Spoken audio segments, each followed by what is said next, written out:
Hello, genealogists. This is Craig, and this is Just Genealogy. And today we're going to talk about that fifth element of the Genealogical Proof Standard, that final element of writing it all down. So, the Genealogical Proof Standard book says a written statement, list, or narrative supporting the answer. And the Genealogical Standards book says a soundly reasoned, coherently written conclusion based on the strongest available evidence. Those are just a little tad different. I don't really care because they both get to the same end. They want you to have a report that will stand the test of time and scrutiny, and you won't be embarrassed by it. And after all, that's the goal. Genealogy doesn't count unless you write it down. And if you write it down, you're putting yourself out there, so you want to be sure when you put yourself out there that the answer, the conclusion that you've come to, that which you've created will in fact stand the test of time, and other people will read what you've had to say and they will agree with you. And if they don't agree with you, then the fun starts. So let's look at what additionally is said. The Genealogical Standards goes on and says that it should be soundly reasoned, coherently written conclusion, eliminates the possibility that the conclusion is based on bias. We all have bias, so we have to account for it. Preconception, we all have preconceptions, so we have to account for it. Or inadequate appreciation of the evidence. Now, we should not suffer from that because we've done a reasonably exhaustive search and we know the evidence. And by now we know it well because of our analysis and correlation and because of the resolution of the conflicts that we've encountered. It shows or explains how the evidence leads to the conclusion. The evidence has to lead to the conclusion. And then in Mastering Genealogical Proof, it says, a written conclusion makes the proof transparent to others. It consequently lays a foundation for future researchers to extend a family's history.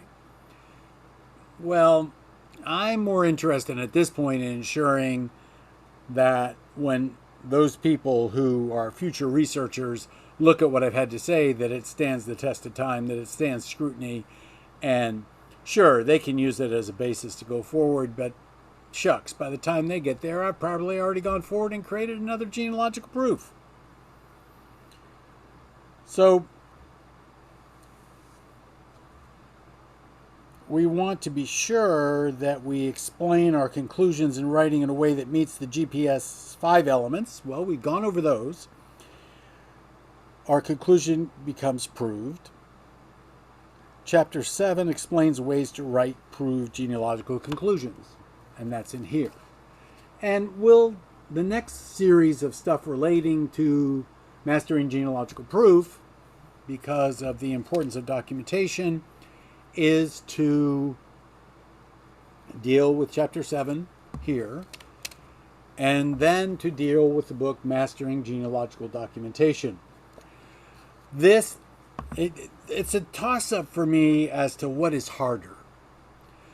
Creating and constructing the correct citation or writing a report. The truth of the matter is probably constructing that citation for me is the most difficult, but it's not an individual citation. It's the fact that I'm consistent across my citations in how I do them. And we'll discuss that a little bit further in our discussion of the Genealogical Proof Standard and the first section that deals with standards for documenting, which is Chapter 2. And that's what we're going to begin next week or the week after next, where we start going through the standards for documentation, where we start going then, after we finish those, the standards for researching. So I think that the only thing that I really want to impress upon you in regards to the Genealogical Proof Standard and its finality is that nothing is ever final, but that as long as you recognize each one of those elements and work your way through each one of those elements as you go along, do I have an exhaustive search? Have I properly cited everything? Have I analyzed and correlated everything together? Have I, in fact, resolved all the conflicts, or at least identified what conflicts I'm unable to resolve? And then am I capable of writing it up in such a way that people understand it? Now, one point I'd like to make is you can write it up and still not prove anything. Those conflicts may be insurmountable with the information that you currently have.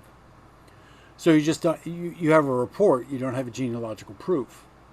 You've used the genealogical proof standard, but you didn't end up with a proof. So recognize that that's very possible, and don't be upset by that, because that's again what future researchers can work on. They in fact can build on your failure to come up with a genealogical proof, and it could just be because you didn't find the right set of records, because although you thought your exhaustive search was exhaustive, it actually wasn't. And it's also possible that records get found all the time. I told you yesterday about Stafford Estates. Well, much of that information came from a book that was stolen during the Civil War and was returned to Stafford County, and then was transcribed and is now published. But that book was in private hands for 100+ years. No one knew where it was. It's only because they've spent time trying to track all these things down. I think this is actually the second book that Stafford County has found. During the Civil War, paper was not readily available, so finding a courthouse full of paper was a lot of fun. But anyway, that said, recognize the most important thing and why the genealogical proof standard even exists. It exists so that you create work that in fact can stand scrutiny. So it protects you. The genealogical proof standard is like an insurance policy.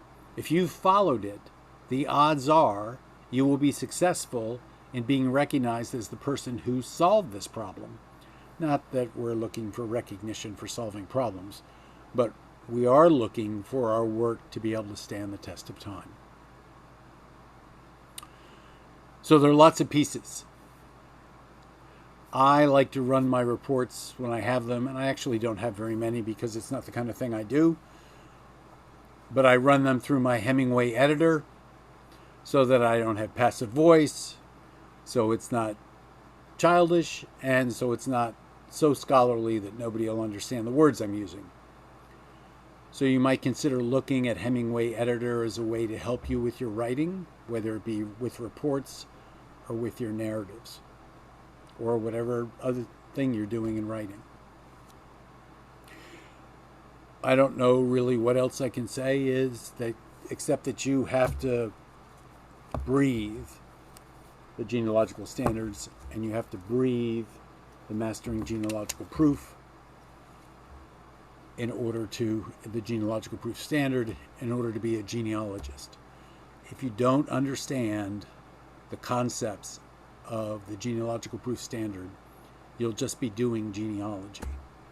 I'm not saying you won't contribute to the field, but I'm saying that it's not the same. So this is Craig. This has been Just Genealogy, and we've now completed our cycle on Mastering Genealogical Proof and the Genealogical Proof Standard. We've addressed a few issues along the way, and we'll get started next on Genealogical Proof Standard, and we'll also get started on Mastering Genealogical Documentation.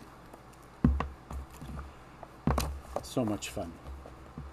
I am having fun. So if you have comments, put them down below. If you haven't subscribed, please do so. Please tell your friends. Understanding the genealogical proof standard is something that every genealogist needs to do. And if you know genealogists or people doing genealogy that you think could benefit from learning about the genealogical proof standard, even as simply as I've put it over the past few sessions, then tell them about Just Genealogy. And then maybe we'll get some subscribers. I like subscribers. If there's a book you want me to put up for a discount, or there's something you want me to talk about, let me know. I mean, the list of things to talk about is long, but again, I work on them as I can. I do have this day job. It isn't like Heritage Books is a piece of cake. Have a great day. See you tomorrow.